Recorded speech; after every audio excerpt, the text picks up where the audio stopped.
ত্রয়োদশ অধ্যায় শ্রী বরাহদেবের আবির্ভাব। শ্লোক 1। শ্রীশুক উবাচ নিশম্য বাচম বদতো মুনেঃ পুণ্যতমাম নৃপা ভূয়ঃ পপ্রচ্ছ কৌরবো বাসুদেব কদা ধৃতঃ। অনুবাদ। শ্রী সুখদেব গোস্বামী বললেন, হে রাজন, মহর্ষি মৈত্রের কাছ থেকে এই সমস্ত পুণ্যতম বার্তা শ্রবণ করার পর বিদুর ভগবান বাসুদেবের কথা সম্বন্ধে প্রশ্ন করেছিলেন, যা তিনি আদরপূর্বক শুনতে চেয়েছিলেন। তাৎপর্য। এখানে আদৃত কথাটি অত্যন্ত তাৎপর্যপূর্ণ, কেননা তা ইঙ্গিত করে যে পরমেশ্বর ভগবানের চিন্ময় বাণী শ্রবণ করতে বিদুরের স্বাভাবিক প্রবণতা ছিল এবং নিরন্তরতা শ্রবণ করেও তিনি কখনো পূর্ণরূপে তৃপ্ত হতে পারেননি। তিনি আরও বেশি করে তা শুনতে চেয়েছিলেন, যাতে সেই চিন্ময় বাণীর দ্বারা আশীর্বাদ পুষ্ট হয়ে অধিক থেকে অধিকতর শ্রেয় লাভ করতে পারেন। শ্লোক 2। বিদুর উবাচ স বৈ স্বয়ম্ভুবঃ সম্রাট প্রিয়ঃ পুত্রঃ স্বয়ম্ভুবঃ প্রতিলভ্য প্রিয়াং পত্নীম কিং চকার ততো মুনে। অনুবাদ। বিদুর বললেন, হে মহর্ষি, ব্রহ্মার পুত্র স্বয়ম্ভব তার প্রিয়তম পত্নীকে লাভ করার পর কি করেছিলেন? শ্লোক 3। চরিতম তস্য রাজর্ষেরাদিরাজস্য সত্তমা ব্রূহি মে শ্রদ্ধাধানায় বিশ্বক্সেনাশ্রয়ো হ্যসৌ। অনুবাদ। হে সাধু শ্রেষ্ঠ, আদি রাজরাজেশ্বর ছিলেন পরমেশ্বর ভগবান শ্রীহরির মহান ভক্ত এবং তাই তাঁর উদ্দাত চরিত্র ও কার্যকলাপ শ্রবণযোগ্য। দয়া করে আপনি তা বর্ণনা করুন, আমি তা শুনতে অত্যন্ত উৎসুক। তাৎপর্য। শ্রীমদ্ ভাগবত পরমেশ্বর ভগবান ও তাঁর শুদ্ধ ভক্তদের চিন্ময় বিষয় পূর্ণ। চিন্ময় জগতে পরমেশ্বর ভগবান ও তাঁর শুদ্ধ ভক্তের গুণের মধ্যে কোনো পার্থক্য নেই। ভগবানের বিষয়ে শ্রবণ করা এবং তাঁর শুদ্ধ ভক্তের চরিত্র ও কার্যকলাপের কথা শ্রবণ করায় একই ফল লাভ হয়, অর্থাৎ ভগবত ভক্তির বিকাশ হয়। শ্লোক 4। শ্রুতস্য পুংসাং সুচিরাশ্রমস্য নন্মঞ্জসাং সূরিভিරීঢ়িতোऽর্থঃ তত্তদ্গুণানুশ্রবণং মুকুন্দ পাদারবিন্দম হৃদয়েষু येषाम्। অনুবাদ। যারা সদ্গুরুর কাছ থেকে পরিশ্রমপূর্বক দীর্ঘকাল পর্যন্ত শ্রবণে প্রবৃত্ত, তাঁদের শুদ্ধ ভক্তদের চরিত্র ও কার্যকলাপ সম্বন্ধে শুদ্ধ ভক্তদের মুখ থেকে শ্রবণ করা উচিত। শুদ্ধ ভক্তেরা নিরন্তর তাঁদের হৃদয়ে ভক্তদের মুক্তিদাতা পরমেশ্বর ভগবানের শ্রীপাদপদ্মের ধ্যান করেন।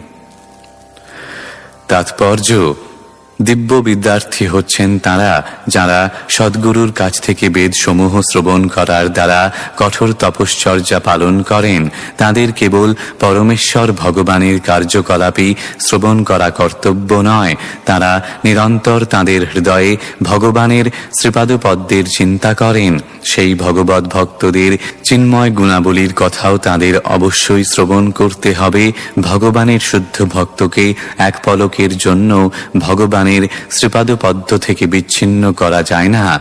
ভগবান যে প্রতিটি জীবের হৃদয়ে সর্বদা বিরাজ করেন সেই সম্বন্ধে কোনো সন্দেহ নেই, কিন্তু মায়া শক্তির দ্বারা মোহাচ্ছন্ন হওয়ার ফলে তাদের সেই সম্বন্ধে কোনো জ্ঞানই নেই। ভগবত ভক্তেরা কিন্তু ভগবানের উপস্থিতি উপলব্ধি করেন এবং তাই তাঁরা সর্বদাই তাঁদের হৃদয়ে পরমেশ্বর ভগবানের শ্রীপাদপদ্ম দর্শন করেন।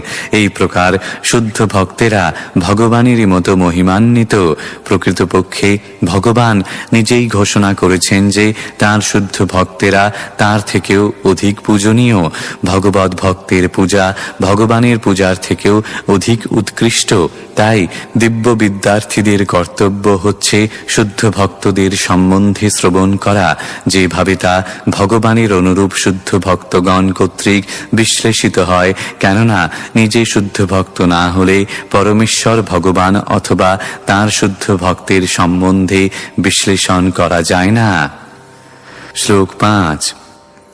श्रीशुक उवाच इति ब्रुवाणं विदुरं विनीतं सहस्रशीर्षश्चरणोपधानं प्रहृष्टरोमा भगवत्कथायां प्रणीयमानो मुनिरभ्यचष्ट। অনুবাদ: শ্রী সুখদেব গোস্বামী বললেন, পরমেশ্বর ভগবান প্রসন্ন হয়ে বিদুরের অঙ্কে তাঁর শ্রীপাদপদ্ম স্থাপন করেছিলেন। কেননা বিদুর ছিলেন অত্যন্ত বিনীত ও স্নিগ্ধ। মহর্ষি মৈত্রেয় বিদুরের কথায় অত্যন্ত প্রীত হয়েছিলেন এবং তাঁর মনোভাবের দ্বারা প্রভাবিত হয়ে তিনি বলতে শুরু করেছিলেন। তাৎপর্য: সহস্র শীর্ষ কথাটি অত্যন্ত তাৎপর্যপূর্ণ, যার শক্তিসমূহ ও ক্রিয়াকলাপ অনেক প্রকার এবং যার মনীষা আশ্চর্যজনক, তাকে বলা হয় সহস্র শীর্ষ। এই যোগ্যতা কেবল পরমেশ্বর ভগবান শ্রীকৃষ্ণের ক্ষেত্রেই প্রযোজ্য, অন্য কারো ক্ষেত্রে নয়।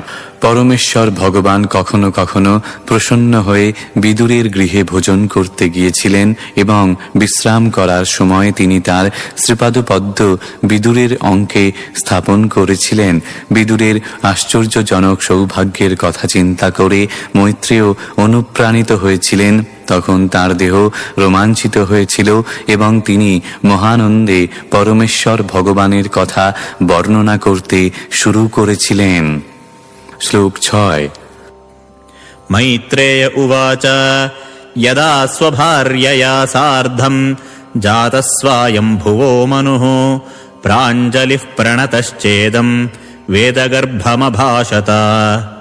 অনুবাদ: মহর্ষি মৈত্রেয় বিদুরকে বললেন, মানব জাতির পিতা মনু তার পত্নী সহ আবির্ভূত হয়ে সমস্ত বৈদিক জ্ঞানের উৎস ব্রহ্মার প্রতি যুক্ত করে প্রণতি নিবেদন করার পর এইভাবে বলেছিলেন। শ্লোক 7। त्वमेकः सर्वभूतानां जन्मकृद्वृत्तिदः पिता तथापि नः प्रजानां ते शुश्रूषा केन वा भवेत्। অনুবাদ: আপনি সমস্ত জীবের পিতা এবং তাদের জীবিকা নির্বাহের উৎস, কেননা তারা সকলে আপনার থেকে উৎপন্ন হয়েছে। দয়া করে আপনি আমাদের আদেশ করুন কিভাবে আমরা আপনার সেবা করতে পারি। তাৎপর্য: পিতাকে কেবল তার সমস্ত আবশ্যকতাগুলি পূরণ করার উৎস বলে মনে করা উচিত নয়। পক্ষান্তরে পরিণত বয়সে পিতার সেবা করাও কর্তব্য। ব্রহ্মার সময় থেকে শুরু করে সেইটি হচ্ছে সৃষ্টির নিয়ম। পিতার কর্তব্য হচ্ছে পুত্রকে বড় হওয়া পর্যন্ত লালন পালন করা এবং পুত্র যখন প্রাপ্তবয়স্ক হয় তখন তার কর্তব্য হচ্ছে পিতার সেবা করা। শ্লোক 8। तद्विधेहि नमस्तुभ्यं कर्मस्वीड्यात्मशक्तिषु यत्कृत्वेह यशो विश्वगमुत्र च भवेद्गतिः। অনুবাদ: হে পূজনীয়, আপনি আমাদের কর্মক্ষমতা অনুসারে কর্তব্য সম্পাদন করার নির্দেশ দান করুন, যাতে আমরা তা অনুসরণ করে ইহলোকে যশ লাভ করতে পারি এবং পরলোকে সদ্গতি প্রাপ্ত হতে পারি। তাৎপর্য: ব্রহ্মা সরাসরিভাবে পরমেশ্বর ভগবানের কাছ থেকে বৈদিক জ্ঞান লাভ করেছেন এবং ব্রহ্মার শিষ্য পরম্পরায় যিনি তার উপর ন্যস্ত কর্তব্য সম্পাদন করেন তিনি অবশ্যই ইহলোকে যশ লাভ করবেন এবং পরলোকে মুক্তি লাভ করবেন। ব্রহ্মার শিষ্য পরম্পরাকে বলা হয় ব্রহ্ম সম্প্রদায় এবং তার ধারাবাহিক ক্রম হচ্ছে ব্রহ্মা, নারদ, ব্যাস, মধবমুনি, পদ্মনাভ, নৃহরি, মাধব, অক্ষোভ্য, জয়তীর্থ, জ্ঞানসিন্ধু, দয়ানিধি, বিদ্যানিধি, রাজেন্দ্র, জয়ধর্ম, পুরুষোত্তম, ব্রহ্মণ্যতীর্থ, ব্যাসতীর্থ, লক্ষ্মীপতি, মাধবেন্দ্রপুরী, ঈশ্বরপুরী, শ্রীচৈতন্য মহাপ্রভু, স্বরূপ দামোদর এবং শ্রীরূপ গোস্বামী ও অন্যান্যরা শ্রী রঘুনাথ দাস গোস্বামী, কৃষ্ণদাস গোস্বামী, নরোত্তম দাস ঠাকুর, বিশ্বনাথ চক্রবর্তী, জগন্নাথ দাস বাবাজি, ভক্তি বিনোদ ঠাকুর, গৌর কিশোর দাস বাবাজি, শ্রীমদ্ ভক্তি সিদ্ধান্ত সরস্বতী, শ্রীল ভক্তি বেদান্ত স্বামী ব্রহ্মার এই শিষ্য পরম্পরা চিন্ময়, কিন্তু মনুর বংশ পরম্পরা লৌকিক, তবে উভয়ই কৃষ্ণ ভাবনার একই লক্ষ্যের প্রতি প্রগতিশীল। শ্লোক 9। ব্রহ্মোবাচ প্রীতস্তুভ্যমহং तात स्वस्तिस्ताद्वां क्षितीश्वर यन्निर्व्यलीकेन हृदा शाधिमेत्यात्मनार्पितम्। অনুবাদ: ব্রহ্মা বললেন, হে প্রিয় পুত্র, হে ক্ষিতীশ্বর, তুমি নিষ্কপটে আন্তরিকভাবে শিক্ষা লাভের জন্য আমার কাছে আত্মসমর্পণ করেছ, তাই আমি তোমার প্রতি অত্যন্ত প্রসন্ন হয়েছি। আমি তোমাদের উভয়ের সর্বাঙ্গীন মঙ্গল কামনা করি। তাৎপর্য: পিতা ও পুত্রের সম্পর্ক সর্বদাই পরম মহিমান্বিত। পিতা স্বাভাবিকভাবে পুত্রের প্রতি শুভ ইচ্ছা পরায়ণ এবং জীবনে উন্নতি সাধন করার জন্য তিনি সর্বদাই পুত্রকে সাহায্য করতে প্রস্তুত, কিন্তু পিতার সদিচ্ছা সত্ত্বেও পুত্র কখনো কখনো তার ব্যক্তিগত স্বাধীনতার অপব্যবহার করে বিপথগামী হয়। প্রত্যেক জীবের স্বাতন্ত্র্য রয়েছে, তা সে যতই ছোট কিংবা বড় হোক। পুত্র যদি নিঃশর্তে পিতার দ্বারা পরিচালিত হতে চায়, তাহলে পিতা তাকে সর্বতোভাবে উপদেশ দিতে এবং পরিচালিত করতে 10 গুণ বেশি আগ্রহী হন। এখানে ব্রহ্মা ও মনুর পরস্পরের আচরণের মধ্যে পিতা পুত্রের সম্পর্ক অত্যন্ত সুন্দরভাবে প্রদর্শিত হয়েছে।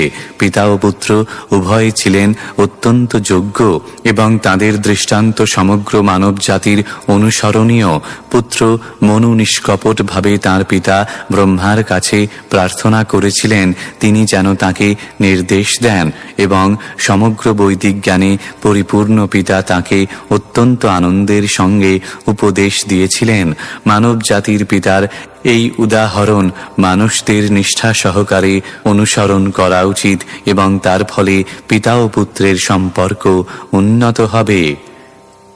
শ্লোক 10। एतावत्यात्मजैर्वीर कार्याह्यपचितिर्गुरौ शक्त्या प्रमत्तैर्गृह्येत सादरं गतमत्सरैः। অনুবাদ: হে বীর, পিতার সঙ্গে পুত্রের সম্পর্কের আদর্শ দৃষ্টান্ত তুমি প্রদান করেছ। গুরুজনদের প্রতি এই প্রকার শ্রদ্ধা বাঞ্ছনীয়। যিনি ঈর্ষার সীমার অতীত এবং সংযত চিত্ত, তিনি মহানন্দে পিতার আদেশ স্বীকার করেন এবং তার পূর্ণ ক্ষমতা অনুসারে তা পালন করেন।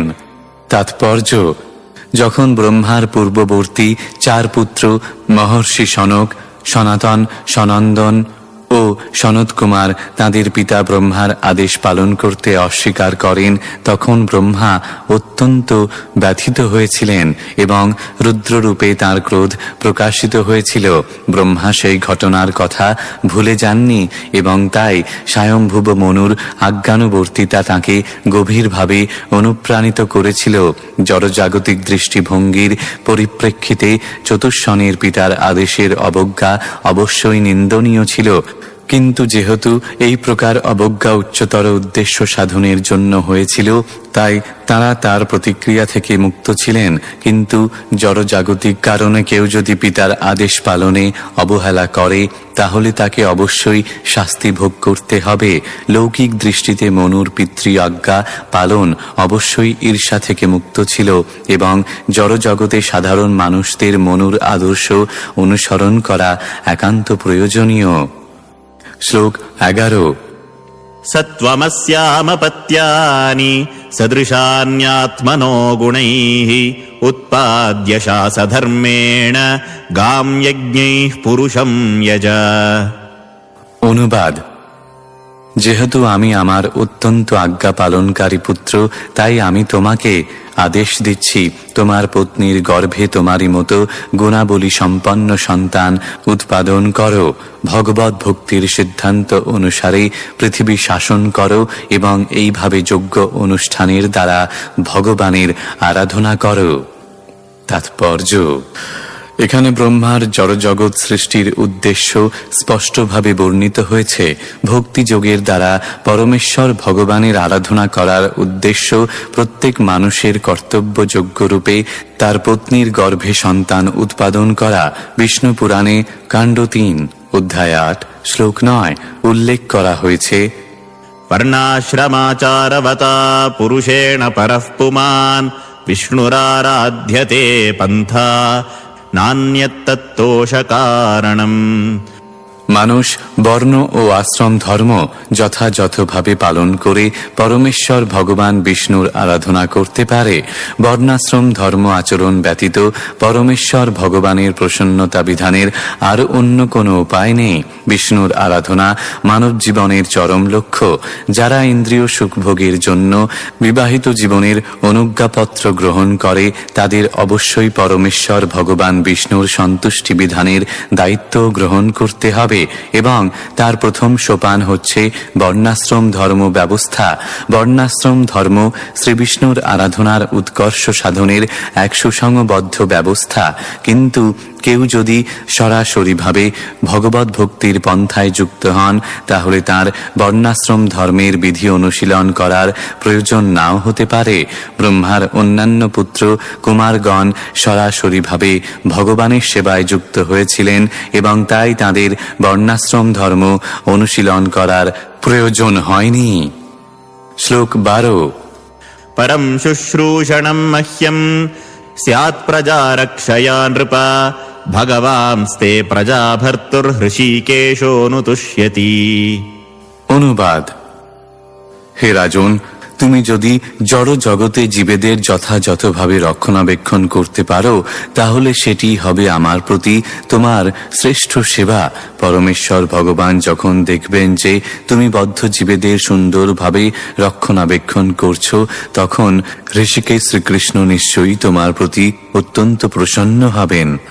তাৎপর্য, সমগ্র প্রশাসনিক ব্যবস্থা জীবের প্রকৃত আলোয় ভগবত ধামে ফিরে যাওয়ার জন্য রচিত হয়েছে। ব্রহ্মা হচ্ছেন পরমেশ্বর ভগবানের প্রতিনিধি এবং মনু হচ্ছেন ব্রহ্মার প্রতিনিধি। তেমনি ব্রহ্মাণ্ডের বিভিন্ন গ্রহলোকের বিভিন্ন রাজারা হচ্ছেন মনুর প্রতিনিধি। সমগ্র মানব সমাজের নীতিশাস্ত্র মনু সংহিতার উদ্দেশ্য হচ্ছে সমস্ত কার্যকলাপকে পরমেশ্বর ভগবানের দিব্য সেবার অভিমুখে পরিচালিত করা। তাই প্রত্যেক রাজার অবশ্যই জানা কর্তব্য যে প্রজাদের কাছ থেকে কেবল কর আদায় করাই তার প্রশাসনিক দায়িত্ব নয়, পক্ষান্তরে তার অধীনস্থ প্রতিটি নাগরিক বিষ্ণুর আরাধনার শিক্ষা লাভ করছে কিনা সেই সম্বন্ধে ব্যক্তিগতভাবে পর্যবেক্ষণ করাও তার কর্তব্য। প্রত্যেকেরই অবশ্য কর্তব্য হচ্ছে বিষ্ণুর আরাধনায় যুক্ত হওয়ার শিক্ষা লাভ করা এবং ভক্তিযোগে ইন্দ্রিয়ের অধীশ্বর ঋষিকেশের সেবা করা। বদ্ধ জীবেদের কর্তব্য তাদের নিজেদের জড় ইন্দ্রিয়ের সন্তুষ্টি বিধান না করে পরমেশ্বর ভগবান ঋষিকেশের ইন্দ্রিয়ের সন্তুষ্টি বিধান করা। সেইটি হচ্ছে সমগ্র প্রশাসনিক ব্যবস্থার উদ্দেশ্য। যিনি সেই রহস্য জানেন যা এখানে ব্রহ্মার উক্তির মাধ্যমে উদ্ঘাটিত হয়েছে তিনিই হচ্ছেন আদর্শ প্রশাসনিক নেতা। যিনি তা জানেন না তিনি কেবল লোক দেখানো প্রশাসক। নাগরিকদের ভগবত ভক্তির শিক্ষা দান করে রাষ্ট্রপ্রধানেরা তাদের দায়িত্ব থেকে মুক্ত হতে পারেন, অন্যথায় তাঁরা তাদের উপর ন্যস্ত দায়িত্ব সম্পাদনে অসফল হবেন এবং পরম নিয়ন্তা কর্তৃক দণ্ডিত হবেন। প্রশাসনিক কর্তব্য সম্পাদনে এর অন্য কোনো বিকল্প নেই। শ্লোক 13 येषां न तुष्टो भगवान् यज्ञलिङ्गो जनार्दनः तेषां श्रवो ह्यपार्थाय यदात्मानादृतः स्वयम्। অনুবাদ, জনার্দন রূপে পরমেশ্বর ভগবান সমস্ত যজ্ঞের ফল গ্রহণ করেন। তিনি যদি সন্তুষ্ট না হন তাহলে উৎকর্ষ সাধনের উদ্দেশ্যে মানুষের সমস্ত পরিশ্রম ব্যর্থ হয়। তিনি হচ্ছেন পরমাত্মা এবং তাই যারা তার সন্তুষ্টি বিধান না করে তারা অবশ্যই স্বার্থ রক্ষায় অবহেলা করে।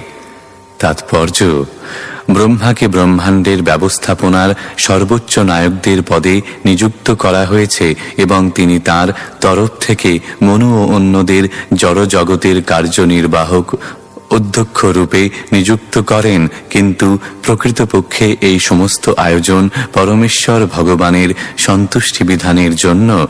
ব্রহ্মা জানেন কিভাবে ভগবানের প্রসন্নতা বিধান করতে হয়, এবং তেমনি যারা ব্রহ্মার কার্যকলাপের পরিকল্পনায় নিযুক্ত তারাও জানেন কিভাবে ভগবানের সন্তুষ্টি বিধান করতে হয়। ভগবান শ্রবণ কীর্তন আদি নবদা ভক্তির প্রক্রিয়ার দ্বারা প্রসন্ন হন। মানুষদের নিজেদের স্বার্থে শাস্ত্রবিহিত ভগবত ভক্তির অনুশীলন করা উচিত, এবং যারা তাতে অবহেলা করে তারা তাদের নিজেদের হিত সাধনেই অবহেলা করছে। সকলেই তাদের ইন্দ্রিয় তৃপ্তি সাধন করতে চায়, কিন্তু ইন্দ্রিয়ের উপরে রয়েছে মন, মনের ঊর্ধ্বে বুদ্ধি, বুদ্ধির ঊর্ধ্বে আত্মা, এবং আত্মারও ঊর্ধ্বে রয়েছেন পরমাত্মা। সেই পরমাত্মারও ঊর্ধ্বে রয়েছেন পরমেশ্বর ভগবান, যিনি হচ্ছেন বিষ্ণু তত্ত্ব। আদি পরমেশ্বর ও সর্বকারণের পরম কারণ হচ্ছেন শ্রীকৃষ্ণ। পূর্ণাঙ্গ সেবার আদর্শ পন্থা হচ্ছে জনার্দন নামে পরিচিত পরমেশ্বর ভগবান। শ্রীকৃষ্ণের অপ্রাকৃত ইন্দ্রিয় সমূহের সন্তুষ্টি বিধান করা। শ্লোক 14। মনুরুবাচ আদেশেহম ভগবতো বর্তেয়ামি বসুদনা স্থানম ত্বিজানুজানীহি প্রজানাম মম চ প্রভো। অনুবাদ। শ্রী মনু বললেন, হে সর্বশক্তিমান প্রভু, হে সর্বপাপ নাশক, আমি আপনার আদেশ পালন করব। দয়া করে আপনি আমাকে বলুন আমার স্থান কোথায় এবং আমার থেকে উৎপন্ন প্রজাদের স্থান কোথায়। শ্লোক 15।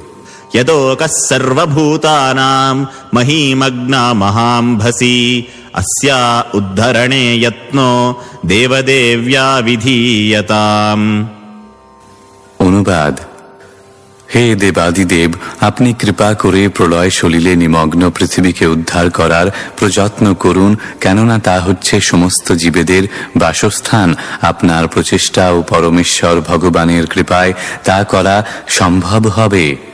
তাৎপর্য: এখানে যে মহাজলধির উল্লেখ করা হয়েছে তা হচ্ছে গর্ভোদক সমুদ্র, যা ব্রহ্মাণ্ডের অর্ধভাগ পূর্ণ করে রাখে। শ্লোক 16। मैत्रेय उवाच परमेष्ठी त्वपां मध्ये तथा सन्नामवेक्ष्य गाम् कथमेनां समुन्नेष्य इति दध्यौ धिया चिरम्। অনুবাদ। শ্রীমৈত্রেয় বললেন, এইভাবে জলমগ্ন দেখে ব্রহ্মা দীর্ঘকাল ধরে চিন্তা করেছিলেন কিভাবে তাকে উদ্ধার করা যায়। তাৎপর্য: শ্রীলজীব গোস্বামীর মতে এখানে যে বিষয়টি বর্ণনা করা হয়েছে তা অন্য কল্পের বর্তমান বিষয়টির শ্বেতবরাহ কল্পের এবং চাক্ষুষ কল্পের বিষয়েও এই অধ্যায়ে আলোচনা করা হবে। শ্লোক 17। सृजतो मे क्षितिर्वाभिः प्लाव्यमाना रसाङ्गता अथात्र किमनुष्ठेयमस्माभिः सर्गयोजितैः यस्याहं हृदयादासं स ईशो विदधातु मे। অনুবাদ। ব্রহ্মা ভাবলেন, আমি যখন সৃষ্টি কার্যে মগ্ন ছিলাম তখন পৃথিবী জলপ্লাবিত হয়ে সমুদ্রের গভীরে গমন করেছে। সৃষ্টি রচনার কার্যে যুক্ত আমরা এখন কি করতে পারি? সবচাইতে ভালো হয় যদি সর্বশক্তিমান ভগবান আমাদের নির্দেশ দেন। তাৎপর্য: ভগবানের অন্তরঙ্গা সেবায় নিযুক্ত ভগবত ভক্তেরা কখনো কখনো তাদের স্বকীয় কর্তব্য সম্পাদনে বিভ্রান্ত হন, কিন্তু তারা কখনো নিরুৎসাহিত হন না। পরমেশ্বর ভগবানের প্রতি তাদের পূর্ণ বিশ্বাস রয়েছে এবং ভগবান ও ভক্তদের কর্তব্য সুষ্ঠুভাবে সম্পাদনের পথ প্রশস্ত করে দেন। শ্লোক 18। इत्यभिध्यायतो नासा विवरात् सहसा नघा वराहतोको निरगादङ्गुष्ठपरिमाणकः। অনুবাদ। হে নিষ্পাপ বিদুর, ব্রহ্মা যখন এইভাবে চিন্তা করছিলেন তখন সহসা তাঁর নাসারন্ধ্র থেকে একটি বরাহ রূপ বহির্গত হয়েছিল। সেই বরাহটির আয়তন ছিল অঙ্গুষ্ঠ পরিমাণ। শ্লোক 19। तस्याभिपश्यतः खस्थः क्षणेन किल भारत गजमात्रः प्रववृधे तदद्भुतमभून्महत्। অনুবাদ। হে ভারত, ব্রহ্মার সমক্ষে সেই বরাহ আকাশস্থ হয়ে এক মহাকায় হস্তির মতো এক বিশাল আকার ধারণ করেছিল। শ্লোক 20। मरीचि प्रमुखैर्विप्रैः कुमारैर्मनुना सह दृष्ट्वा तत्सौकरम् रूपम् तर्कयामास चित्रधा। অনুবাদ: আকাশে অবস্থিত আশ্চর্যজনক সেই বরাহ রূপ দর্শন করে বিস্ময়াবিভূত হয়ে মরীচি প্রমুখ ব্রাহ্মণ, কুমারগণ ও মনুসহ ব্রহ্মা নানা প্রকার তর্ক বিতর্ক করতে লাগলেন। শ্লোক 21। किमेतत्सूकरव्याजम् सत्त्वम् दिव्यमवस्थितम् अहो बताश्चर्यमिदम् नासायामे विनिसृतम्। অনুবাদ: কোন অসাধারণ ব্যক্তি কি ছদ্মবেশে শূকর রূপে আবির্ভূত হয়েছেন? এইটি অত্যন্ত আশ্চর্যজনক বিষয় যে তিনি আমার নাসারন্ধ্র থেকে আবির্ভূত হয়েছেন। শ্লোক 22। दृष्टोऽङ्गुष्ठशिरो मात्रः क्षणाद्गण्डशिलासमः अपि स्विद्भगवानेश यज्ञो मे खेदयन्मनः। অনুবাদ: প্রথমে এই বরাহ অঙ্গুষ্ঠ পরিমাণ দৃষ্ট হয়েছিল এবং ক্ষণিকের মধ্যেই তা বিশাল পাষাণের মতো হয়েছে। তার ফলে আমার মন বিক্ষুব্ধ হয়েছে। ইনি কি পরমেশ্বর ভগবান বিষ্ণু? তাৎপর্য: যেহেতু ব্রহ্মা হচ্ছেন বিশ্বের সর্বশ্রেষ্ঠ ব্যক্তি এবং যেহেতু পূর্বে কখনো এই রকম রূপ দর্শন করেননি, তাই তিনি অনুমান করেছিলেন যে সেই আশ্চর্যজনক বরাহ রূপটি ছিল বিষ্ণুর বরাহ অবতার। ভগবানের অবতারের লক্ষণসূচক অসাধারণ বৈশিষ্ট্যগুলি ব্রহ্মার মনকেও বিমোহিত করতে পারে। শ্লোক 23। इति मीमांसतस्तस्य ब्रह्मणः सह सूनुभिः भगवान् यज्ञपुरुषो जगर्जागेन्द्रसन्निभः। অনুবাদ: ব্রহ্মা যখন তাঁর পুত্রগণ সহ এইভাবে চিন্তা করছিলেন, তখন পরমেশ্বর ভগবান শ্রীবিষ্ণু বিশাল পর্বতের মতো প্রচণ্ড গর্জন করেছিলেন। তাৎপর্য: এখানে মনে হয় যে বিশাল পাহাড় ও পর্বতদেরও গর্জন করার শক্তি রয়েছে, কেননা তারাও জীব। ধ্বনির আয়তন ভৌতিক শরীরের আকার অনুপাতে হয়। ব্রহ্মা যখন বরাহরূপে ভগবানের অবতারের আবির্ভাব সম্বন্ধে অনুমান করছিলেন, তখন চমৎকার স্বরে গর্জন করে ভগবান ব্রহ্মার চিন্তাকে সমর্থন করেছিলেন। শ্লোক 24। ब्रह्माणम् हर्षयामास हरिस्तांश्च द्विजोत्तमान् स्वगर्जितेन ककुभः प्रतिस्वनयता विभुः। অনুবাদ: সর্বশক্তিমান পরমেশ্বর ভগবান তাঁর অসাধারণ স্বরের দ্বারা পুনরায় গর্জন করে ব্রহ্মা ও অন্য সমস্ত উত্তম ব্রাহ্মণদের আনন্দ বিধান করেছিলেন এবং সেই ধ্বনি চতুর্দিকে প্রতিধ্বনিত হয়েছিল। তাৎপর্য: ব্রহ্মা ও তত্ত্বদ্রষ্টা ব্রাহ্মণেরা যারা পরমেশ্বর ভগবানকে জানেন, তারা ভগবানের অসংখ্য অবতারের যে কোনো একটি রূপে তাঁকে অবতরণ করতে দেখে উৎসাহ ও আনন্দে অভিভূত হন। বিষ্ণুর আশ্চর্যজনক বিশালকায় পর্বত সদৃশ বরাহ অবতারকে দর্শন করে তারা কোনো রকম আতঙ্ক অনুভব করেননি। যদিও ভগবানের সর্বশক্তিমত্তার বিরুদ্ধে প্রতিদ্বন্দ্বিতা করতে পারে যে সমস্ত অসুরেরা, সেই প্রচণ্ড গর্জন যেন তাদের তিরস্কার করে প্রচণ্ডভাবে সর্বদিকে প্রতিধ্বনিত হয়েছিল। শ্লোক 25। निशम्यते घर्घरितम् स्वखेदक्षयिष्णुमायामयसूकरस्य जनस्तपः सत्यनिवासिनस्ते त्रिभिः पवित्रैर्मुनयो गृणन् स्म।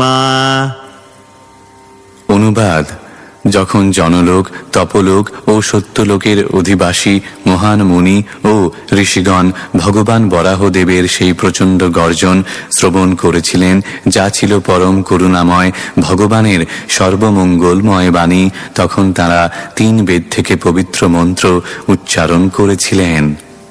তাৎপর্য: এই শ্লোকে মায়াময় শব্দটি অত্যন্ত তাৎপর্যপূর্ণ। মায়া মানে হচ্ছে করুণা, বিশেষ জ্ঞান ও ভ্রম। তাই বরাহদেব হচ্ছেন সবকিছুই। তিনি করুণাময়, তিনি পূর্ণ জ্ঞান এবং তিনি ভ্রম। বরাহ অবতার রূপে তিনি যে ধ্বনি স্পন্দিত করেছিলেন, জনলোক, তপলোক ও সত্যলোকের মহর্ষিরা বৈদিক মন্ত্র উচ্চারণ করার মাধ্যমে তার উত্তর দান করেছিলেন। শ্রেষ্ঠ বুদ্ধিবৃত্তি সম্পন্ন পুণ্যবান জীবেরা সেই সমস্ত লোকে বাস করেন এবং তারা যখন বরাহদেবের অসাধারণ কণ্ঠস্বর শুনেছিলেন তখন বুঝতে পেরেছিলেন সেই বিশেষ ধ্বনি ভগবান কর্তৃক স্পন্দিত হয়েছিল, অন্য কারো দ্বারা নয়। তাই তারা বৈদিক মন্ত্রের মাধ্যমে ভগবানের প্রার্থনা করে তার উত্তর দিয়েছিলেন। পৃথিবী তখন পঙ্কে নিমজ্জিত ছিল, কিন্তু ভগবানের সেই ধ্বনি শ্রবণ করার পর উচ্চতর লোকের অধিবাসীরা হর্ষিত হয়েছিলেন, কেননা তারা জানতেন যে ভগবান পৃথিবীকে উদ্ধার করার জন্য সেখানে আবির্ভূত হয়েছেন। তাই ব্রহ্মা ও ভৃগু আদি মহর্ষিগণ, ব্রহ্মার অন্যান্য পুত্রগণ ও বিদ্বান ব্রাহ্মণগণ অনুপ্রাণিত হয়েছিলেন এবং তারা সকলে মিলিতভাবে অপ্রাকৃত বৈদিক মন্ত্র উচ্চারণ করে ভগবানের মহিমা কীর্তন করেছিলেন। সমস্ত মন্ত্রের মধ্যে সবচাইতে গুরুত্বপূর্ণ মন্ত্র হচ্ছে বৃহন্নারদীয় পুরাণে উল্লিখিত হরে কৃষ্ণ কৃষ্ণ কৃষ্ণ হরে হরে, হরে রাম রাম রাম হরে হরে। শ্লোক 26।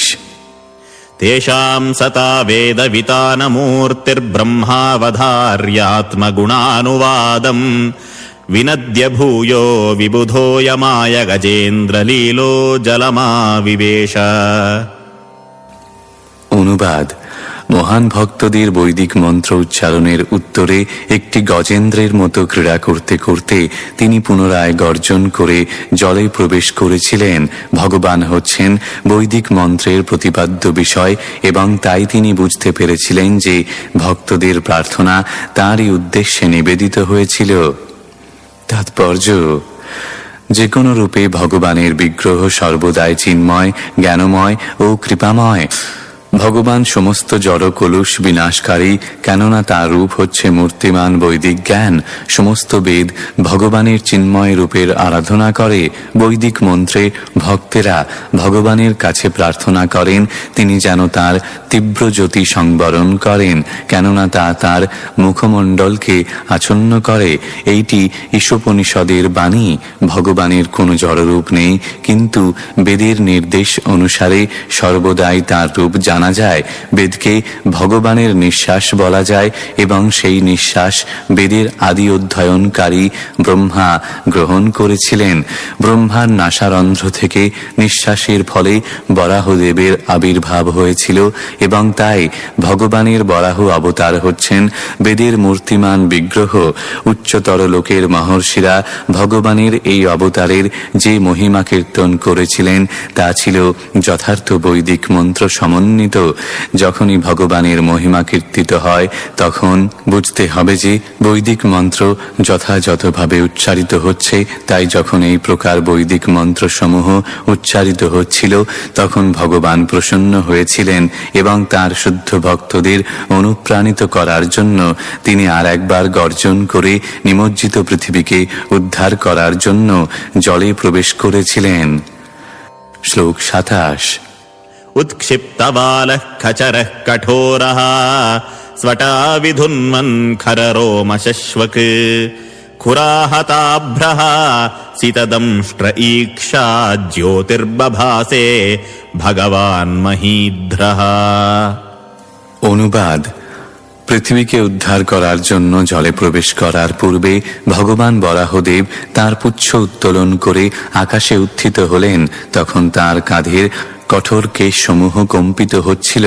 তাঁর দৃষ্টিপাত ছিল অত্যন্ত উজ্জ্বল এবং তিনি তাঁর খুরের দ্বারা ও উজ্জ্বল শুভ্রবর্ণ দন্তের দ্বারা আকাশের মেঘ রাশি ছিন্ন ভিন্ন করেছিলেন।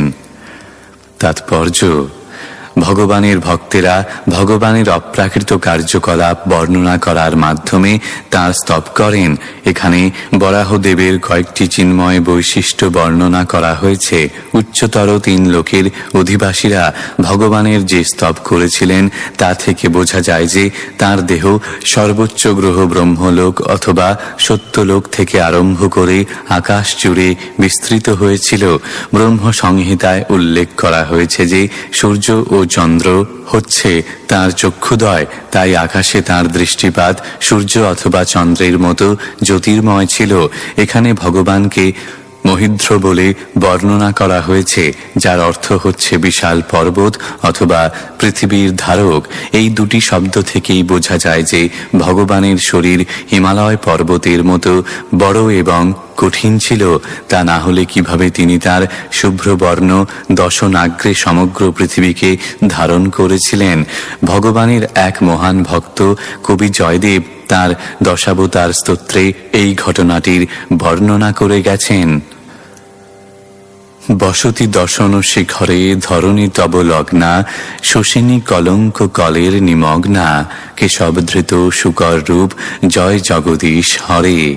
ভগবান কেশবের জয় হোক, যিনি বরাহ রূপে অবতরণ করেছিলেন। তিনি যখন তার দশনাগ্রে পৃথিবীকে ধারণ করেছিলেন, তখন পৃথিবীকে চাঁদের গায়ে কলঙ্কের মতো দেখাচ্ছিল। শ্লোক 28। ঘ্রাণেন পৃথ্ব্যাঃ পদবীম বিজিঘ্রন, ক্রোধাপদেশ স্বয়মধ্বরাঙ্গঃ, करालदंष्ट्रोऽप्य करालदृग्भ्या, मुद्वीक्ष्य विप्रान् गृणतो विशत्कम्। অনুবাদ: তিনি ছিলেন স্বয়ং ভগবান বিষ্ণু এবং তাই তিনি চিন্ময়, তবুও শুকর শরীর ধারণ করার জন্য তিনি ঘ্রাণের দ্বারা পৃথিবীর অন্বেষণ করেছিলেন। তার দর্শন ছিল অত্যন্ত ভয়ঙ্কর এবং তিনি তার স্তবকারী ব্রাহ্মণ ভক্তদের প্রতি দৃষ্টিপাত করেছিলেন। এইভাবে তিনি জলে প্রবেশ করেছিলেন।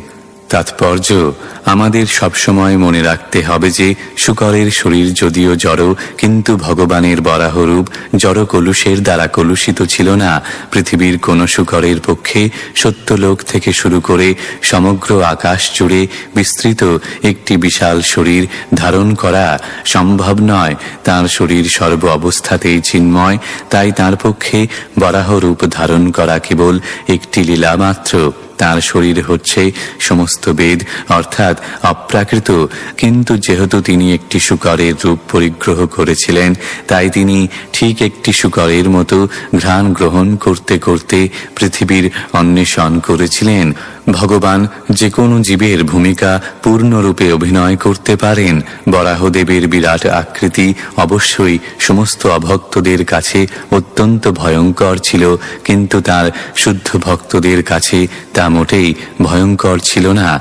পক্ষান্তরে তিনি তার ভক্তদের প্রতি এত প্রসন্নতা সহকারে দৃষ্টিপাত করেছিলেন যে তার ফলে তারা সকলে দিব্য আনন্দ অনুভব করেছিলেন। শ্লোক 29। स वज्रकूटाङ्गनिपातवेगविशीर्णकुक्षिः स्तनयन्नुदन्वान्, उत्स्कृष्टदीर्घोर्मिभुजैरिवार्तश्चुक्रोश यज्ञेश्वर पाहि मेति।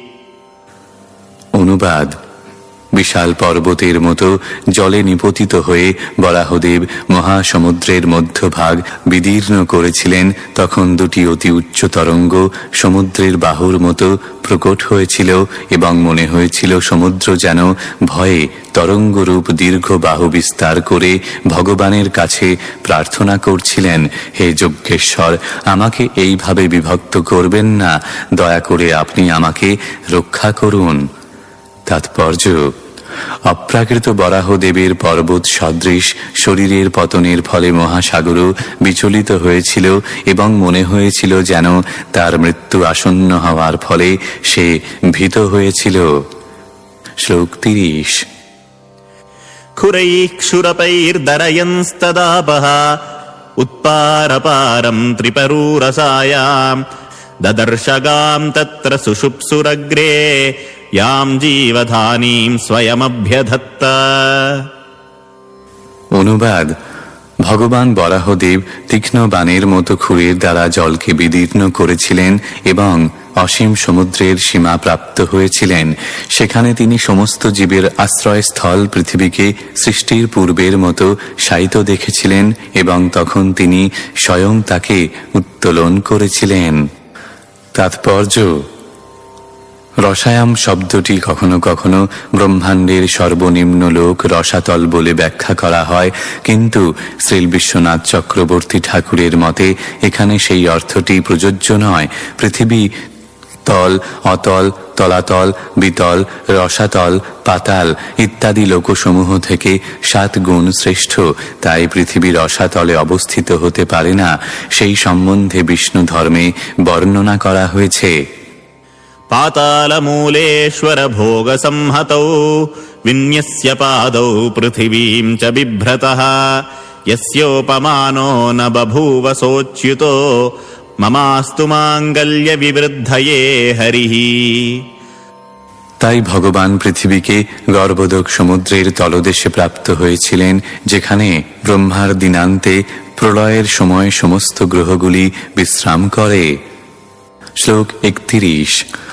स्वदंष्ट्रयोद्धृत्य महीं निमग्नां स उत्थितः संरुरुचे रसायाः तत्रापि दैत्यं गदया पतन्तं सुनाभसन्दीपित तीव्रमन्युः।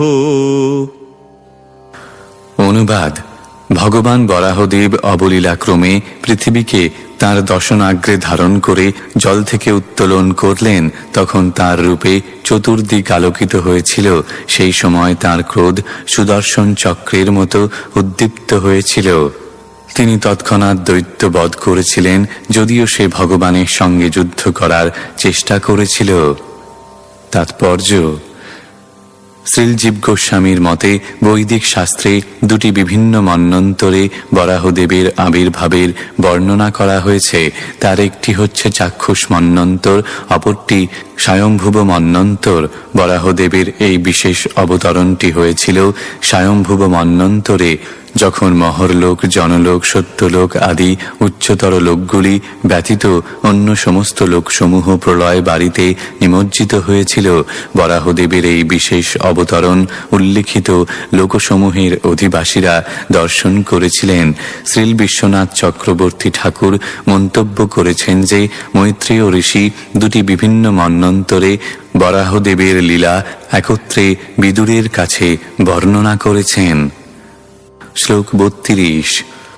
जघानरुन्धानमसह्य विक्रमम् सलीलये भमृगराडि वाम्भसी तद्रक्तपङ्काङ्कितगण्डतुण्डो यथा गजेन्द्रो जगतीं विभिन्दन्। অনুবাদ: তারপর ভগবান বরাহদেব জলের মধ্যে সেই দৈত্যকে সংহার করলেন, ঠিক যেমন একটি সিংহ হস্তিকে সংহার করে।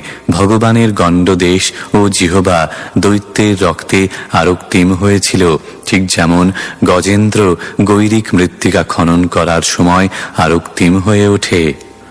শ্লোক 33। तमालनीलं सितदन्तकोट्याक्ष्मामुत्क्षिपन्तम् गजलीलयाङ्ग प्रज्ञाय बद्धाञ्जलयोनुवाकैर्विरिञ्चि मुख्या उपतस्थुरीशम्। অনুবাদ: তখন ভগবান এক গজেন্দ্রের মতো ক্রীড়া করতে করতে তাঁর শুভ্র দশনাগ্রভাগে পৃথিবীকে ধারণ করেছিলেন।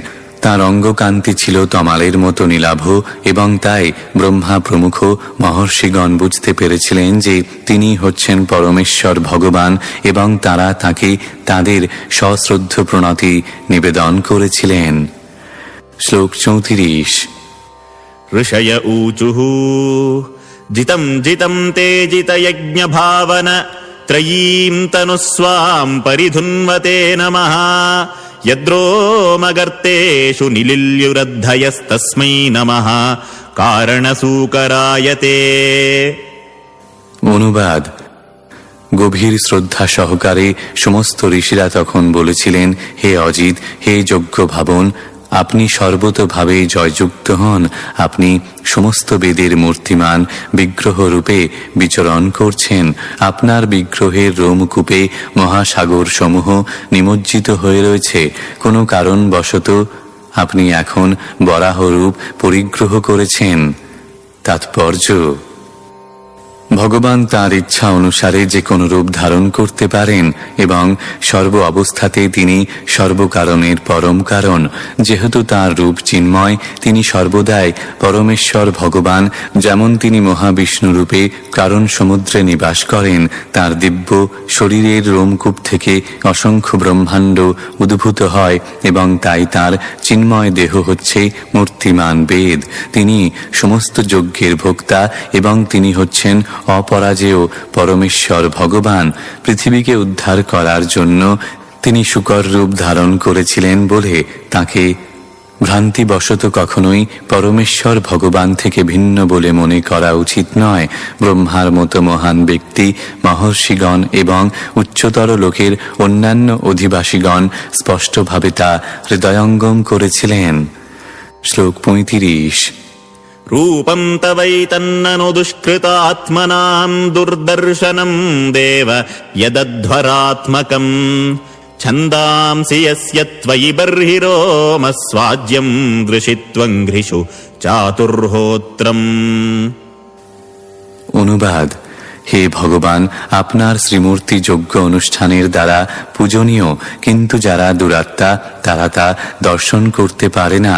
গায়ত্রী এবং অন্য সমস্ত বৈদিক মন্ত্র আপনার ত্বকের স্পর্শে বিরাজমান।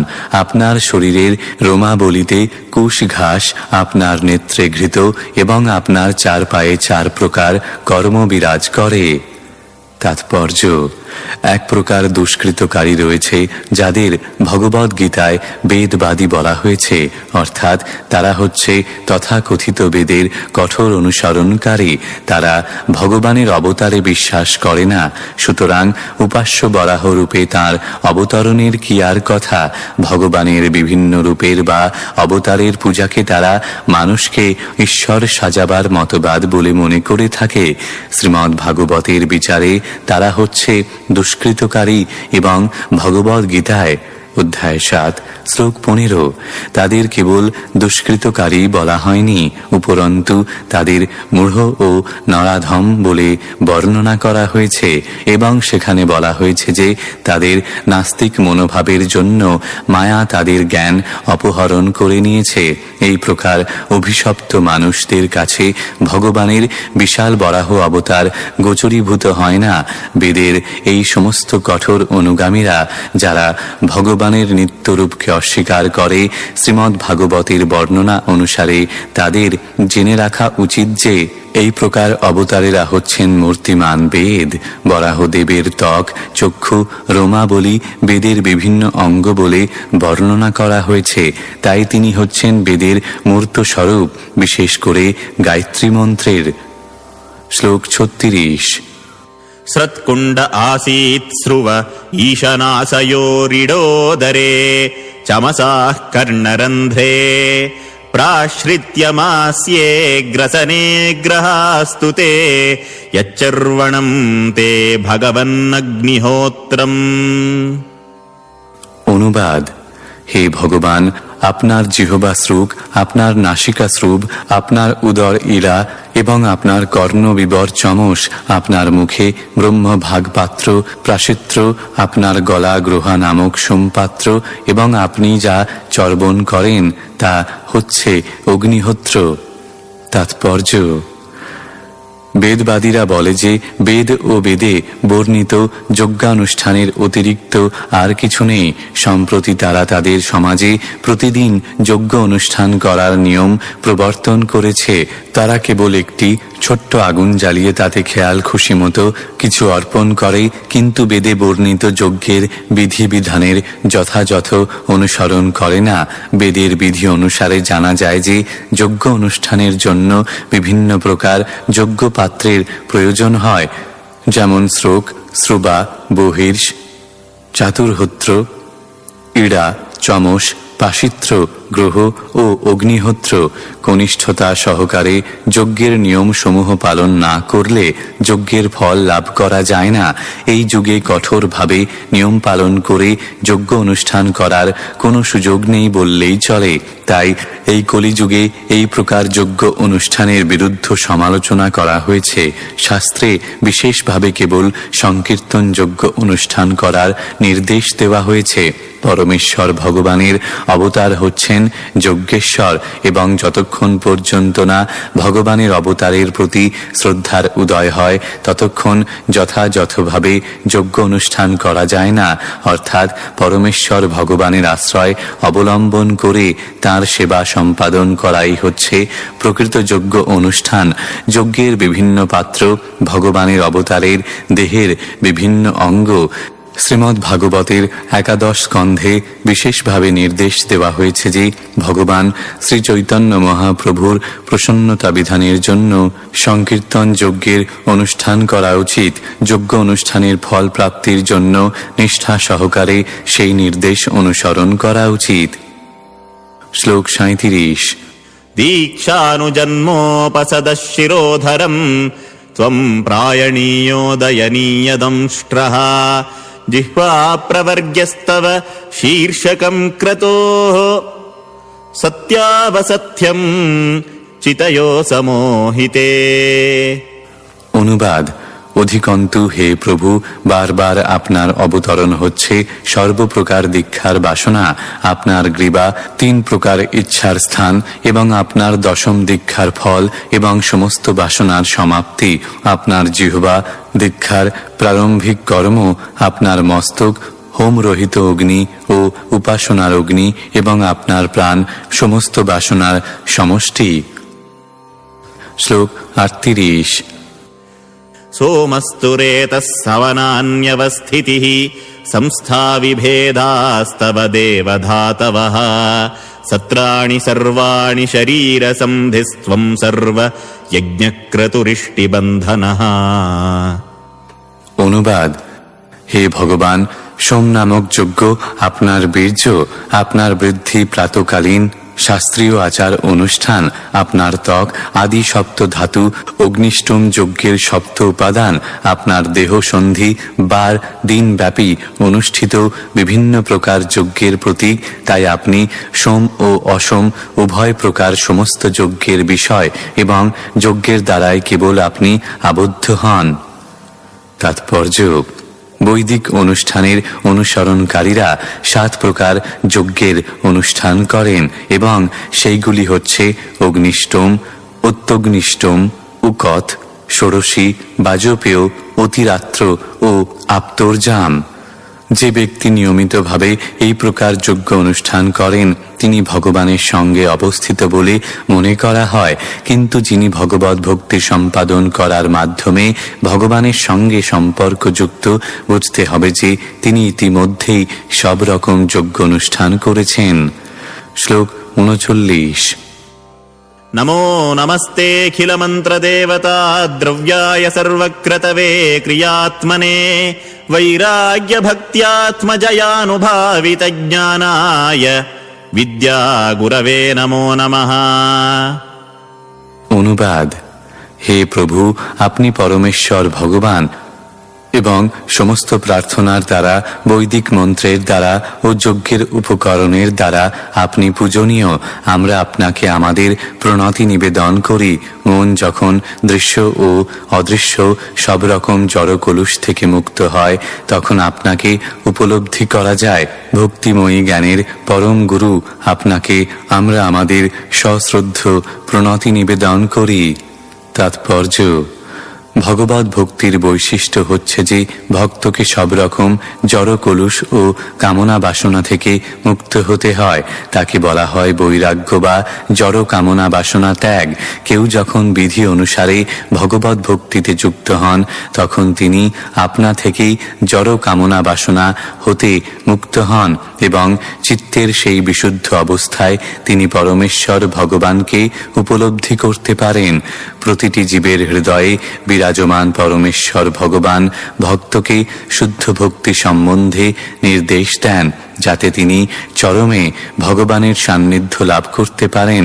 সেই কথা প্রতিপন্ন করে ভগবদ্ গীতায় অধ্যায় 10 শ্লোক 10 বলা হয়েছে, তেষাং সততযুক্তানাং ভজতাং প্রীতিপূর্বকম দদামি বুদ্ধিযোগং তং যেন মামোপজান্তি তে। যিনি শ্রদ্ধা ও রতি সহকারে নিরন্তর ভগবানের সেবা করেন, ভগবান অবশ্যই তাকে বুদ্ধিযোগ দান করেন, যার ফলে তিনি চরমে তাকে লাভ করতে পারেন। মনকে জয় করা কর্তব্য এবং বৈদিক নির্দেশ অনুসরণ করার ফলে ও বিভিন্ন প্রকার যজ্ঞ অনুষ্ঠান করার ফলে তা করা সম্ভব। এই সমস্ত অনুষ্ঠানের চরম উদ্দেশ্য হচ্ছে ভগবৎ ভক্তি লাভ করা। ভক্তি ব্যতীত পরমেশ্বর ভগবানকে জানা যায় না। আদি পুরুষ পরমেশ্বর ভগবান অথবা তার অসংখ্য বিষ্ণু তত্ত্বের বিস্তার হচ্ছেন সমস্ত বৈদিক আচার অনুষ্ঠান ও যজ্ঞ অনুষ্ঠানের একমাত্র আরাধ্য বস্তু। শ্লোক 40। দংष्ट्राग्र्यकोट्या भगवंस्त्वया धृता विराजते भूधर भूः स भूधरा यथा वनान्निस्सरतो दता धृता मतङ्गजेन्द्रस्य सपत्रपद्मिनी। অনুবাদ: হে পৃথিবী ধারণকারী, আপনি আপনার দশনাগ্রভাগে পর্বত সহ যে পৃথিবী ধারণ করেছেন তা জল থেকে বহির্গত মত্ত গজরাজের দন্তধৃত সপত্র পদ্ম ফুলের মতো শোভা পাচ্ছে। তাৎপর্য: ভগবান কর্তৃক ধৃত পৃথিবীর সৌভাগ্যের প্রশংসা করা হয়েছে, তার সৌন্দর্যের গুণগান করা হয়েছে এবং তার তুলনা গজরাজের শুঁড়ের উপর অবস্থিত পদ্মফুলের সঙ্গে করা হয়েছে। পত্রসহ পদ্মফুল যেমন অত্যন্ত সুন্দর, তেমনি বরাহদেবের দশনাগ্রে বহু সুন্দর পর্বত শোভিত পৃথিবীকে তেমনি সুন্দর দেখাচ্ছিল। শ্লোক 41। त्रयीमयं रूपमिदं च सौकरं भूमण्डले नाथ दताधृतेन ते चकास्ति शृङ्गोढघनेन भूयसा कुलाचलेन्द्रस्य यथैव विभ्रमः। অনুবাদ: হে ভগবান, মহান পর্বত শ্রেণীর শৃঙ্গসমূহ যেমন মেঘরাজির দ্বারা অলঙ্কৃত হয়ে শোভা পায়, তেমনি আপনার দশনগ্রভাগের দ্বারা পৃথিবীকে ধারণ করার ফলে আপনার অপ্রাকৃত বিগ্রহ সৌন্দর্যমণ্ডিত হয়েছে। তাৎপর্য: বিভ্রম শব্দটি তাৎপর্যপূর্ণ। বিভ্রম মানে মোহ ও সৌন্দর্য। মেঘ যখন কোনো বিশাল পর্বত শৃঙ্গে বিরাজ করে, তখন মনে হয় যেন সেই পর্বতটি তাকে ধারণ করে আছে এবং সেই সঙ্গে দেখতেও খুব সুন্দর লাগে। তেমনি ভগবানের পৃথিবীকে তাঁর দশনাগ্রে ধারণ করার কোনো প্রয়োজন নেই, কিন্তু তিনি যখন তা করেন তখন পৃথিবী অত্যন্ত সৌন্দর্যমণ্ডিত হয়ে ওঠে। ঠিক যেমন পৃথিবীতে তার শুদ্ধ ভক্তদের জন্য ভগবান আরও অধিক সুন্দর হন। যদিও ভগবান হচ্ছেন বৈদিক মন্ত্রের অপ্রাকৃত মূর্তি, পৃথিবীকে ধারণ করার জন্য আবির্ভূত হওয়ার ফলে তিনি আরও অধিক সুন্দর হয়ে উঠেছেন। শ্লোক 42। संस्थापयैनां जगतां ततस्थुषां लोकाय पत्नीमसि मातरं पिता विधेम चास्यै नमसा सह त्वया यस्यां स्वतेजोऽग्निमिवारणावधाः। অনুবাদ: হে ভগবান, স্থাবর ও জঙ্গম সমস্ত জীবের বাসস্থান হওয়ার ফলে এই পৃথিবী আপনার পত্নী এবং আপনি হচ্ছেন পরম পিতা। মাতা ধরিত্রী সহ আমরা আপনাকে আমাদের সশ্রদ্ধ প্রণতি নিবেদন করি। পৃথিবীর মধ্যে আপনি আপনার স্বীয় শক্তি নিহিত করেছেন, ঠিক যেমন একজন সুদক্ষ যাজ্ঞিক অরণি কাষ্ঠে অগ্নি স্থাপন করেন। তাৎপর্য: তথাকথিত মাধ্যাকর্ষণ শক্তি যা গ্রহগুলিকে ধারণ করে রাখে, তাকে এখানে ভগবানের শক্তি বলে বর্ণনা করা হয়েছে। ভগবান এই শক্তি এমনভাবে নিহিত করেন যেমন একজন সুদক্ষ যাজ্ঞিক ব্রাহ্মণ বৈদিক মন্ত্রের শক্তির প্রভাবে অরণি কাষ্ঠে অগ্নি স্থাপন করেন। এই ব্যবস্থার ফলে পৃথিবী স্থাবর ও জঙ্গম উভয় প্রাণীরই বসবাসের যোগ্য হয়। মাতার গর্ভে পিতা যেমন সন্তানের বীজ আধান করেন, ঠিক তেমনি এই জড় জগতের অধিবাসী বদ্ধ জীবেরা মাতা ধরিত্রীর গর্ভে স্থাপিত হয়েছে। পিতা মাতা রূপে ভগবান ও পৃথিবীর সম্পর্কের বিশ্লেষণ করা হয়েছে। বদ্ধ জীবেরা যেখানে জন্মগ্রহণ করেছে সেই মাতৃভূমির প্রতি তারা অনুরক্ত, কিন্তু তাদের পিতার সম্বন্ধে তারা কিছুই জানে না। মা স্বতন্ত্রভাবে সন্তান উৎপাদন করতে পারে না, তেমনি পরম পিতা পরমেশ্বর ভগবানের সম্পর্ক ব্যতীত জরা প্রকৃতি জীব সৃষ্টি করতে পারে না।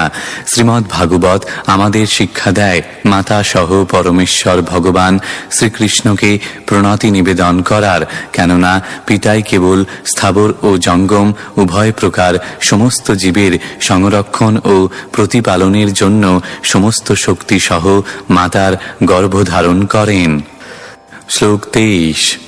কশ্রদ্দধীনান্যতমস্তব প্রভো রসাম গতায়া ভুব উদ্বিবর্হণম ন বিস্ময়োऽসৌ ত্বয়ি বিশ্ববিস্ময়ে यो মায়যেদম সসৃজেতি বিস্ময়ম।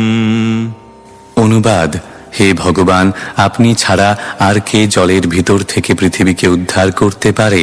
কিন্তু আপনার পক্ষে তা খুব একটা আশ্চর্যজনক নয়, কেননা আপনি অত্যন্ত আশ্চর্যজনকভাবে বিশ্বের নির্মাণ কার্য সম্পাদন করেছেন। আপনার মায়ার দ্বারা আপনি এই আশ্চর্যজনক জগৎ সৃষ্টি করেছেন। তাৎপর্য: কোনো বৈজ্ঞানিক যখন মূর্খ জনসাধারণের জন্য চিত্তাকর্ষক কোনো কিছু আবিষ্কার করে, তখন কোনো রকম অনুসন্ধান না করেই সাধারণ মানুষ সেইগুলিকে আশ্চর্যজনক বলে গ্রহণ করে। কিন্তু বুদ্ধিমান মানুষেরা এই প্রকার আবিষ্কারে বিষয়ান্বিত হন না। তারা সমস্ত কৃতিত্ব তাঁকে অর্পণ করেন, যিনি সেই সমস্ত বৈজ্ঞানিকদের আশ্চর্যজনক মেধা সৃষ্টি করেছেন। সাধারণ মানুষও জরা প্রকৃতির আশ্চর্যজনক কার্যকলাপ দর্শন করে বিস্ময়ান্বিত হয় এবং তারা তার সমস্ত কৃতিত্ব প্রকৃতিকে দেয়। কিন্তু বিজ্ঞ কৃষ্ণ ভক্ত ভালোভাবেই জানেন যে এই প্রাকৃতিক অভিব্যক্তির পিছনে রয়েছে শ্রীকৃষ্ণের মেধা, যে সম্বন্ধে ভগবদ্গীতায় অধ্যায় 9 শ্লোক 10 বলা হয়েছে, মায়াধ্যক্ষেন প্রকৃতি সুয়তে সচরাচরম। যেহেতু শ্রীকৃষ্ণ আশ্চর্যজনক প্রকৃতিকে পরিচালিত করতে পারেন, তাই তার পক্ষে বিশাল বরাহ রূপ ধারণ করে জলের গভীর তলদেশ থেকে পৃথিবীকে উদ্ধার করা মোটেই আশ্চর্যজনক নয়। তাই ভগবত ভক্ত আশ্চর্যজনক বরাহদেবকে দর্শন করে বিস্মিত হন না, কেননা তিনি জানেন যে ভগবান তাঁর অদ্ভুত শক্তির দ্বারা আরও অনেক বেশি বিস্ময়জনকভাবে ক্রিয়া করতে পারেন, যা সবচাইতে মেধাবী বৈজ্ঞানিকদের মস্তিষ্কেরও ধারণার অতীত। শ্লোক 44। विधुन्वता वेदमयं निजं वपुर्जनस्तपः सत्यनिवासिनो वयं सटाशिखोद्धूतशिवाम्बुबिन्दुभिर्विमृज्यमाना भ्रममीशपाविताः। অনুবাদ: হে পরমেশ্বর ভগবান, নিঃসন্দেহে আমরা সকলে জন, তপ ও সত্যলোক নামক অত্যন্ত পুণ্যবান লোকসমূহের নিবাসী, কিন্তু তা সত্ত্বেও আপনার শরীরের কম্পনের ফলে আপনার কেশরের অগ্রভাগ থেকে যে জলকণা পতিত হয়েছে তার দ্বারা অভিষিক্ত হয়ে আমরা পবিত্র হয়েছি। তাৎপর্য: সাধারণত একটি শূকরের দেহকে অপবিত্র বলে মনে করা হয়, কিন্তু ভগবান যখন শূকরের রূপ ধারণ করে অবতরণ করেছিলেন তখন তাকেও অপবিত্র বলে বিবেচনা করা উচিত নয়। ভগবানের সেই রূপ হচ্ছে মূর্তিমান বেদসমূহ এবং তা অপ্রাকৃত। জন, তপ ও সত্যলোকের অধিবাসীরা এই জড় জগতের সবচাইতে পুণ্যবান ব্যক্তি, কিন্তু যেহেতু সেই গ্রহগুলি জড় জগতে অবস্থিত, তাই সেখানেও নানা রকম জড় কলুষ রয়েছে। ভগবানের কেশরের অগ্রভাগ থেকে যখন জলকণা সেই সমস্ত উচ্চতর লোকের অধিবাসীদের দেহে পতিত হয়েছিল, তখন তারা নিজেদের পবিত্র বলে মনে করেছিলেন। গঙ্গা জল পবিত্র, কেননা তা ভগবানের পদনখ থেকে উদ্ভূত হয়েছে ভগবানের পা থেকে অথবা বরাহদেবের কেশরাগ্রভাগ থেকে নির্গত জলের মধ্যে কোনো পার্থক্য নেই। তারা উভয়ই পরম তত্ত্ব ও চিন্ময়। শ্লোক 45। সবৈবতভ্রষ্টমতিস্তবৈষতে ইয়ঃ কর্মণাম পারমপারকর্মণঃ यद्योगमाया गुणयोगमोहितं विश्वं समस्तं ভগবন বিধেহিশম।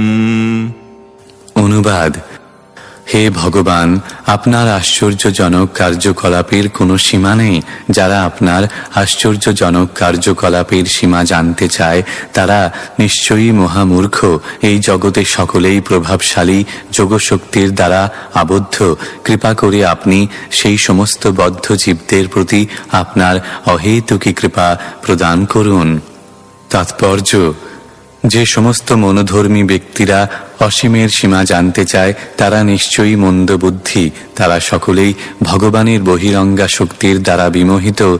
তাদের জন্য সর্বশ্রেষ্ঠ উপায় হচ্ছে ভগবানকে অচিন্ত বলে জেনে তাঁর শরণাগত হওয়া, কেননা এইভাবে তারা তাঁর অহেতুকী কৃপা লাভ করতে পারে।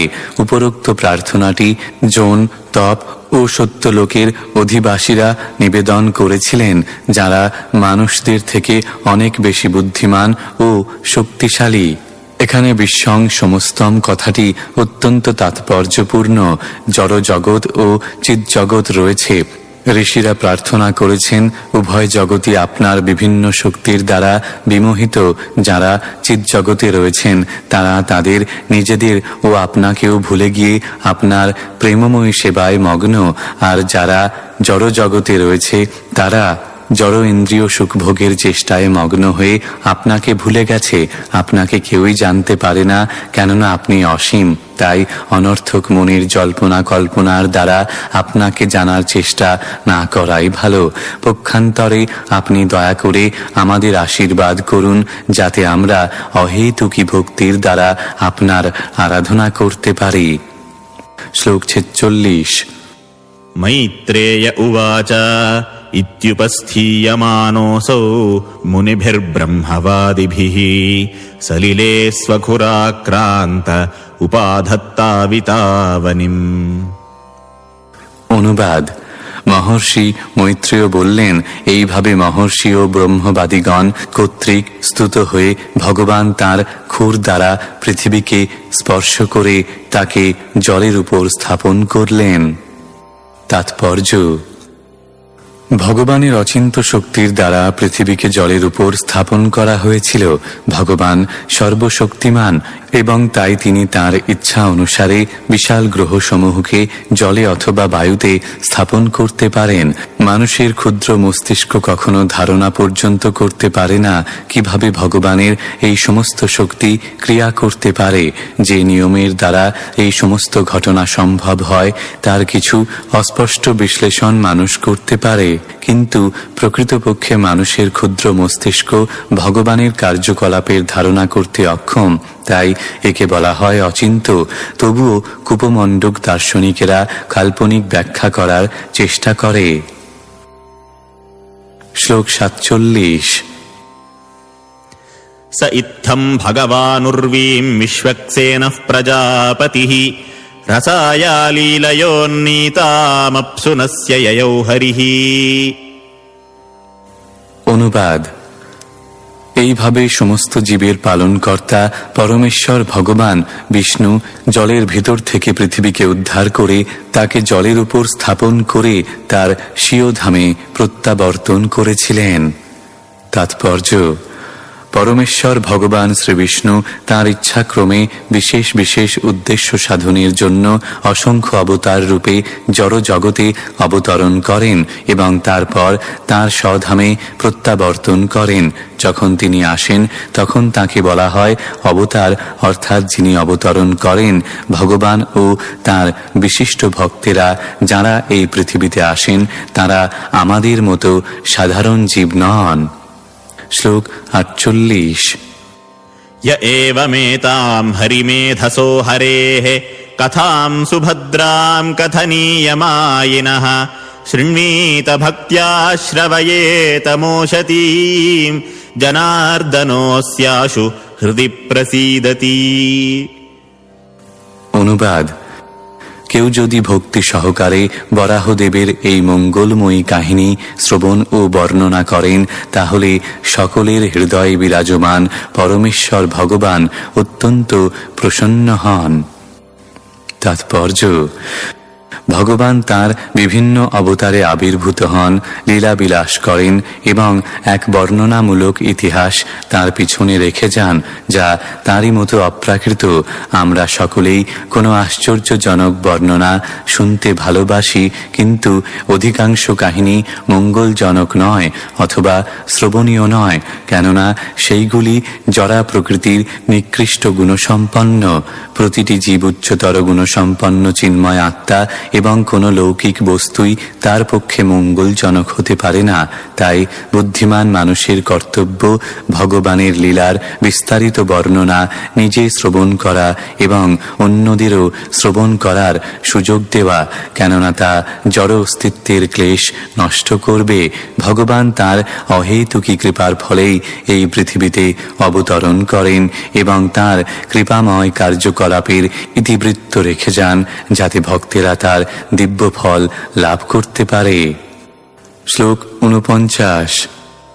तस्मिन् प्रसन्ने सकलाशिषां प्रभौ किं दुर्लभं ताभिरलं लवात्मभिः अनन्यदृष्ट्या भजतां गुहाशयः स्वयं विधत्ते स्वगतिं परः पराम्। অনুবাদ: পরমেশ্বর ভগবান যখন কারো প্রতি প্রসন্ন হন, তখন তার অপ্রাপ্য আর কিছুই থাকে না। চিন্ময় উপলব্ধির দ্বারা মানুষ বুঝতে পারে যে ভগবত ভক্তি ব্যতীত অন্য সবকিছুই নিরর্থক। যিনি ভগবানের প্রেমময়ী সেবায় যুক্ত হন, তিনি প্রতিটি জীবের হৃদয়ে বিরাজমান স্বয়ং ভগবান কর্তৃক পূর্ণতার সর্বোচ্চ স্তরে উন্নীত হন। তাৎপর্য: ভগবদ গীতায় অধ্যায় 10 শ্লোক 10 উল্লেখ করা হয়েছে যে ভগবান তাঁর শুদ্ধ ভক্তদের বুদ্ধিযোগ দান করেন, যার ফলে তাঁরা পূর্ণতার চরম স্তরে উন্নীত হতে পারেন। এখানেও প্রতিপন্ন হয়েছে যে ভগবানের প্রেমময়ী সেবায় নিরন্তর যুক্ত শুদ্ধ ভগবত ভক্ত পরমেশ্বর ভগবানকে প্রাপ্ত হওয়ার সমস্ত জ্ঞান পুরস্কার স্বরূপ লাভ করেন। এই প্রকার ভক্তদের ভগবানের সেবা ব্যতীত অন্য কোনো মূল্যবান বস্তু লাভ করার নেই। কেউ যদি শ্রদ্ধা সহকারে ভগবানের সেবা করেন, তাহলে তার বিফল মনোরথ হওয়ার কোনো সম্ভাবনা নেই, কেননা ভগবান স্বয়ং সেই ভক্তের পারমার্থিক প্রগতির দায়িত্বভার গ্রহণ করেন। ভগবান সকলের হৃদয়ে বিরাজমান, তাই তিনি ভক্তের অভিপ্রায় জানেন এবং তার প্রাপ্য সমস্ত বস্তুর ব্যবস্থা করেন। অর্থাৎ জাগতিক লাভের জন্য উৎকণ্ঠিত কপট ভক্তেরা পূর্ণতার চরম স্তর লাভ করতে পারে না, কেননা ভগবান তাদের অভিপ্রায় সম্বন্ধে অবগত। মানুষকে কেবল তার উদ্দেশ্য সম্বন্ধে নিষ্ঠাপরায়ণ হতে হবে এবং তাহলে ভগবান তাকে সর্বতোভাবে সাহায্য করবেন। শ্লোক 50। को नामलोके पुरुषार्थसारवित् पुरा कथानां भगवत्कथासुधाम् आपीय कर्णाञ्जलिभिर्भवापहामहो विरज्येत विना नरेतरम्।